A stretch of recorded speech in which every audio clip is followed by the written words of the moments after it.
आप सबको मालूम है कि भारतीय जनता पार्टी में जब मोदी एरा की शुरुआत हुई तो जबरदस्ती नेता रिटायर किए जाने लगे।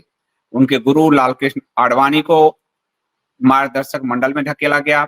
मुरली मनोहर जोशी, जिनके भाजपा अध्यक्ष काल में मोदी का उद्भव हुआ लाल चौक पर झंडा फहराने में, उनको भी धकेल दिया गया। यशवंत सिंह, उनको भी धकेल दिया गया।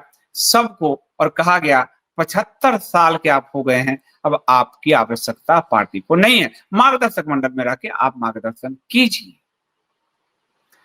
अब इसी 17 सितंबर को मोदी 75 साल के हो रहे हैं। सुब्रमण्यम स्वामी जो भारतीय जनता पार्टी के ही सांसद हैं, राज्यसभा से थे और संघी हैं, प्योर संघी हैं। तो सुब्रमण्यम स्वामी ने एक बात कही। सुब्रमण्यम स्वामी का मैं कहूंगा फोटो दिखाए। सुब्रमण्यम स्वामी ने कहा कि सितंबर में मोदी रिटायर हो रहे हैं। सुब्रमण्यम स्वामी ने यह भी कहा कि चीन ने मोदी जी का कुछ वीडियोज रखा हुआ है, क्योंकि मुख्यमंत्री जब थे गुजरात में, तो सुब्रमण्यम स्वामी के आरोप है, मेरे नहीं, तो बार बार चीन दौरा करते थे।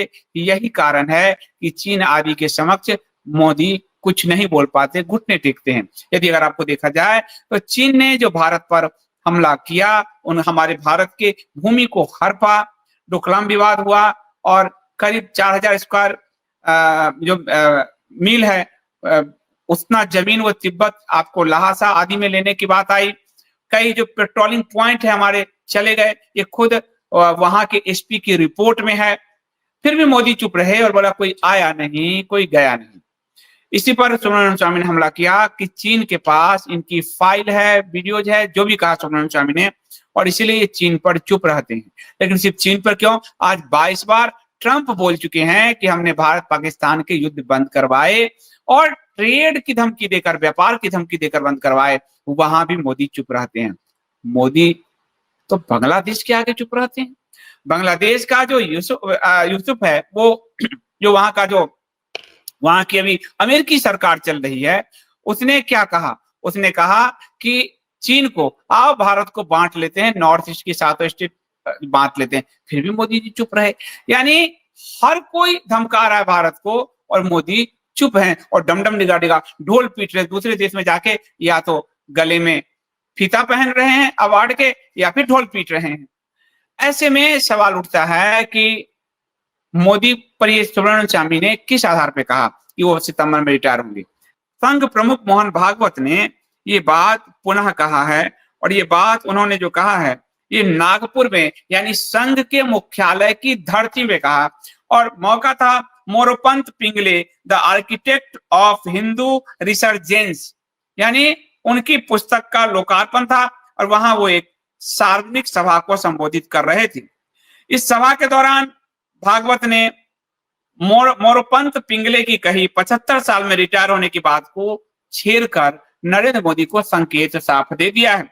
संघ प्रमुख भागवत ने कहा कि जब आपको कोई 75 साल का होने पर बधाई देता है तो इसका मतलब है कि अब आपको रुक जाना चाहिए और दूसरों को काम करने का अवसर देना चाहिए, मौका देना चाहिए। यानी ये साफ साफ नरेंद्र मोदी को कह रहे हैं कि 75 साल आपकी उम्र होने वाली है और अब आपको रुककर भाजपा में किसी और को आगे बढ़ाना चाहिए, प्रधानमंत्री पद पर आगे आपको किसी और को बढ़ाना चाहिए। हालांकि ये फार्मूला संघ प्रमुख पर भी लगता है क्योंकि वो भी 75 के हैं, लेकिन ये फार्मूला भाजपा के अंदर लागू है, संघ के अंदर लागू नहीं है। संघ में ऐसा कोई मानदंड नहीं है, लेकिन भाजपा के लिए मोदी एरा में यह मानदंड रखा गया। लालकृष्ण आडवाणी 75, मुरली मनोहर जोशी 75, जसवंत सिंह 75, सभी विद्वान और जो भाजपा के लिए अपना समय लगाने वाले नेताओं को 75 कहकर साइड कर दिया गया। तो ये फार्मूला फिर नरेंद्र मोदी पर भी लगता है, ये भागवत संकेत कर रहे हैं, और क्योंकि मोदी इसी साल 75 होने वाले हैं। यदि आप देखिएगा तो संघ भारतीय जनता पार्टी के अध्यक्ष पद पर मोदी की पसंद का व्यक्ति नहीं बैठाना चाहता, और इसीलिए 1.5 साल से खींचतान चल रही, नड्डा ही भारतीय जनता पार्टी का गड्ढा खोद रहे हैं। तो बात यह आती है कि संघ और इनमें टकराहट, संघ अपनी पसंद का जो है अध्यक्ष बनाना चाहता है भाजपा में, क्योंकि ये संघ देख रहा है कि ये दो व्यक्ति हैं, मोदी और शाह, इनके नहीं रहने के बाद भी पार्टी रहनी चाहिए, संस्था रहनी चाहिए, संघ भी आगे रहेगा, 100 साल इस साल पूरे हो रहे हैं। लेकिन ये दोनों जिस तरह से पूरे भारतीय जनता पार्टी को खत्म कर रहे हैं, उसके पूरे लीडरशिप को खत्म कर रहे हैं। कोई तो अंकुश होना चाहिए जो भाजपा के इन दोनों नेताओं पर लगे, और इसलिए वो अध्यक्ष अपनी पसंद का देना चाहते थे। और यही कारण, इसका प्रमाण है कि अभी तक इतने लंबे समय तक कभी डिले नहीं हुआ और अध्यक्ष का कार्यकाल कब का खत्म हो चुका है, लेकिन नड्डा यहाँ बैठे हैं क्योंकि मोदी जी को और शाह को चाहिए अपनी पसंद का एक अध्यक्ष, जो जिस तरह वो नड्डा को घुमाते हैं, पीछे धक्का मार के पीछे हटाते हैं, वह उस तरह का। लेकिन संघ इस 75 साल पे अड़ा हुआ है कि अब मोदी को रिटायरमेंट लेना चाहिए।